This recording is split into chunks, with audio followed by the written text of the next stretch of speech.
Selanjutnya uang belanja, insya Allah 2 miliar rupiah. Masya Allah.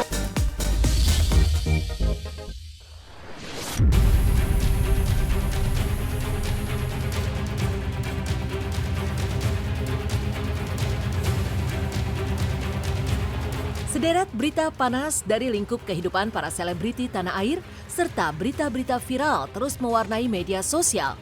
Berita-berita tersebut kian menjadi sorotan lantaran ramai diperbincangkan warganet. Dan inilah kumpulan kisah selebriti dan viral di jagat maya yang jadi sorotan versi silet.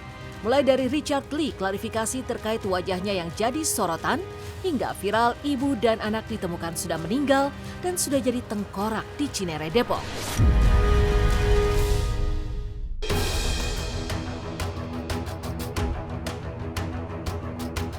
Dr. Richard Lee klarifikasi setelah wajahnya jadi sorotan. Dikenal sebagai dokter dan pengusaha produk kecantikan, tiba-tiba saja tampilan wajah Dr. Richard Lee tuai sorotan warganet. Pasalnya, wajah asli sang dokter ternyata tidak semulus wajahnya. Saat tampil di podcast yang terlihat halus dan kinclong, mengetahui wajah aslinya yang tak semulus di depan kamera jadi sorotan, dokter yang juga spesialis penolong janda-janda ini akhirnya angkat bicara. Lantas apa komentar dan juga jawaban Dr. Richard Lee terkait wajah aslinya yang jadi sorotan? Jadi aku akan klarifikasi hari ini. Kalian kan tahu ya, aku tuh lahir dari keluarga yang sangat miskin. Gimana mau perawatan, aku makan dengan sekolah aja itu susah ya. Dan pada waktu SMA itu memang aku jerawatan parah dan punya scars yang banyak. SMA dan kuliah. Tapi at the end of the day, jadilah seperti Dr. Richard yang seperti sekarang. Apa yang aku lakukan setelah aku jadi dokter kecantikan? Aku tuh banyak banget perawatan. Yang dari dulu jerawatan parah, sekarang sudah sembuh. Perbaikan banget. Dari scarsku dulu kalau kalian lihat itu jauh lebih parah lagi daripada yang sekarang. Ini sudah perbaikan banget. Nah, kalau kalian ngomong nih, tapi di kamera itu scarsnya kelihatan parah banget dok. Sebenarnya nggak separah itu juga sih. Dan aku tuh sudah menghadapi ribuan jutaan kamera setiap harinya, berbulan-bulan sampai dengan tahunan, ya juga nggak separah itu juga. Tapi aku nggak tahu juga pas di hari itu ada dosa apa aku dengan kamera itu. Kayak jujur banget kamera itu. Mungkin karena dia ngambilnya dari bawah, kontrasnya juga tinggi, ada cahaya matahari atau aku capean, aku nggak ngerti deh ya. Pokoknya ya itu adalah aku sih, itu adalah aku. Tapi juga nggak separah itu banget. Dan ini adalah fotoku dari dekat tanpa filter, tanpa yang ada aku tutupin, dan itu tuh sebenarnya memang masih ada scars, tapi perbaikan banget dan nggak separah itu juga sih menurutku.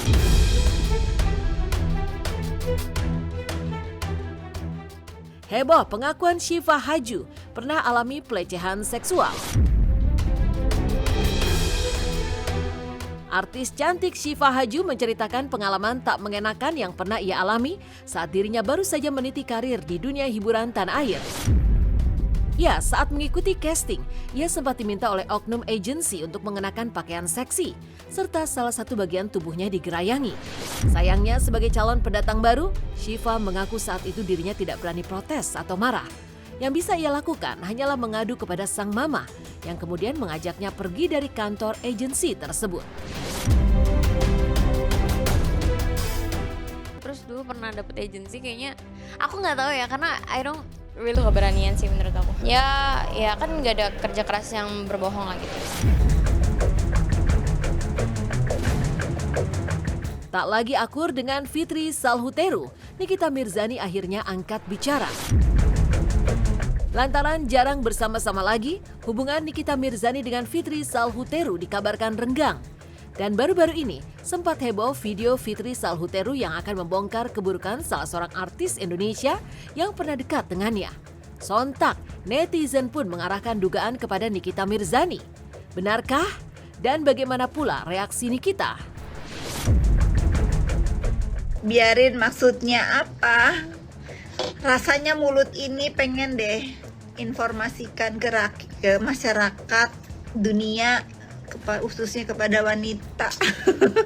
Karena sikap lo nggak bagus, makanya mereka nggak mau berteman lagi sama lo. Masa? Yakin? Katanya gue ada yang unfollow-unfollowin orang. Gue tuh kalau soal pertemanan jangan ditanya guys. Satu orang terdekat pergi. Siapa orang terdekat tuh yang pergi?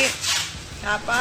Sekarang gue memang membatasi diri untuk tidak berteman dan gue memang memutuskan diri untuk menjauh dari beberapa orang gitu. Gue yang menjauh ya, bukan orang itu yang menjauh, tapi gue yang menjauh karena gue akan memilih orang-orang yang memang membawa gue ke kehidupan yang lebih baik.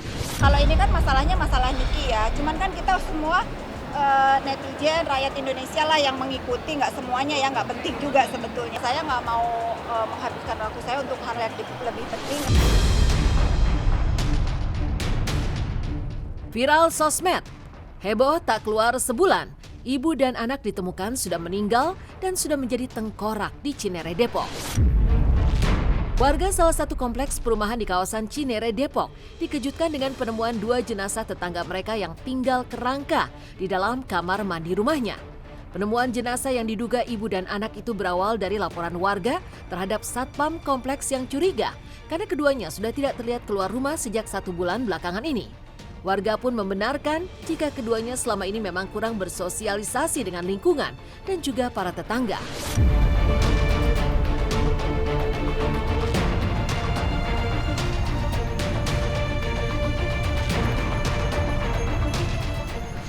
Terakhir ya kira-kira 2 bulan lalu lah. Aktivitasnya apa sih Pak? Ibu ini aktivitasnya di rumah saja, nggak kemana-mana. Ya 2 bulan lalu saya ketemu ya sehat aja. Ya karena ketemu di depan rumah saya, berarti kan dia berjalan dari sini. Viral momen gadis Bugis dilamar dengan mahar uang miliaran dan emas 2 kg. Heboh di sosial media momen saat seorang wanita asal Bugis bernama Ihsanin Nurul Iza dilamar oleh kekasihnya Andi Amar Ma'rif, anak mantan Menteri Pertanian era Jokowi JK, Andi Amran Sulaiman.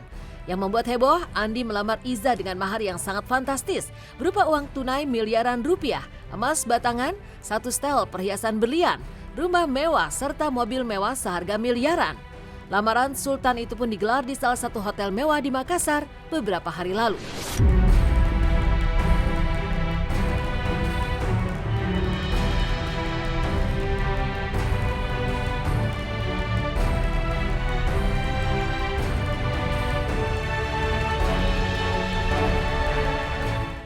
Seperangkat alat sholat 88 real, 1 setel perhiasan emas berlian, 2 kilogram logam mulia, dan 1 unit mobil serta 1 buah rumah.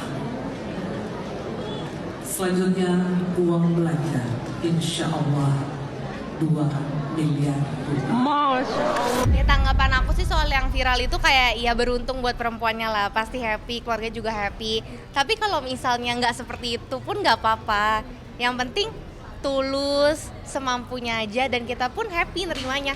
Karena menurut aku nggak semua harus kayak banyak, terus harus uang, harus kayak tadi mobil ya. Kalau berlebih kayak gitu ya oke, nggak apa-apa gitu. Tapi kalau nggak pun yang penting niat, terus kitanya juga kayak udah sepakat, oh gini aja ya, itu tuh udah cukup.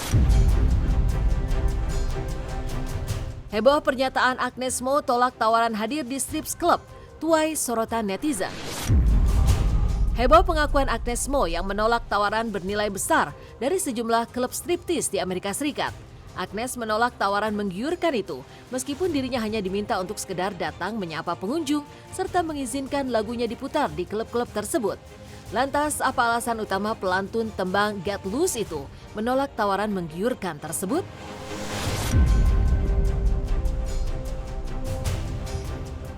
Genre yang agak urban dan rhythmic itu biasa untuk mereka promote lagu di klub, promote lagu di even strip clubs. Buat mereka itu biasa.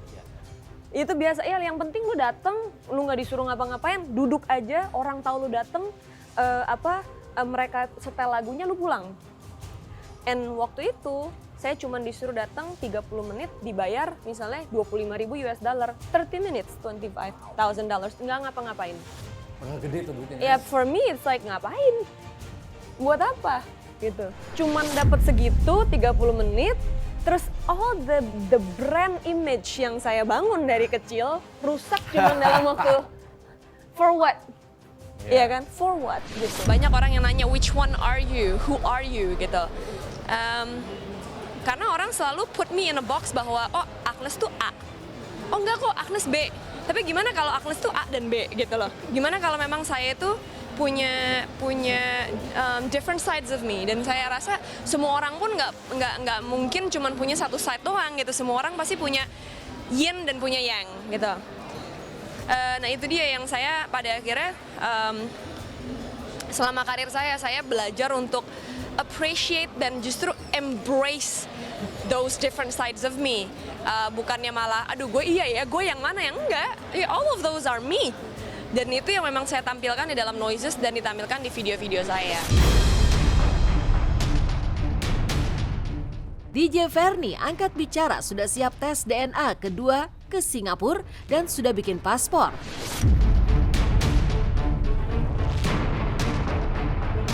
Drama tes DNA anak biologis DJ Verni sepertinya akan kian memanas lantaran DJ Verni sudah mengurus semua dokumen yang dibutuhkan guna berangkat dan melakukan tes DNA di salah satu rumah sakit yang ada di Singapura.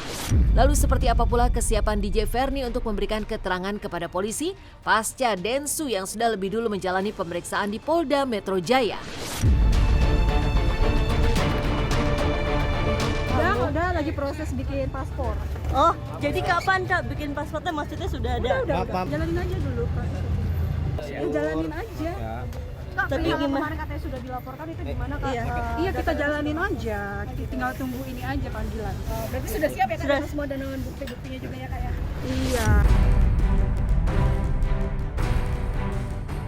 Ola Ramlan beberkan kriteria calon suami idamannya. Harus ganteng. Kumpulan kisah selebriti dan viral di jagat maya yang jadi sorotan versi silet diakhiri oleh kriteria calon suami idaman versi Ola Ramlan.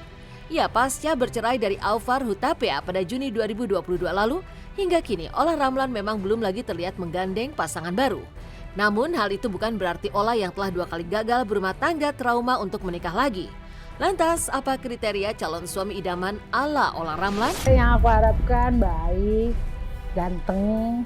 Kalau dia fisik lah, kalau dia fisik abis. Karena ketika fisik dan soalnya gini dong, bukan fisiknya, yang penting good look, tergantung. Sebuah kegagalan itu membuat kita lah akan lebih berhati-hati dalam hal apapun gitu, baik pasangan apapun itu gitu. Karena nggak semudah itu mendapatkan pasangan yang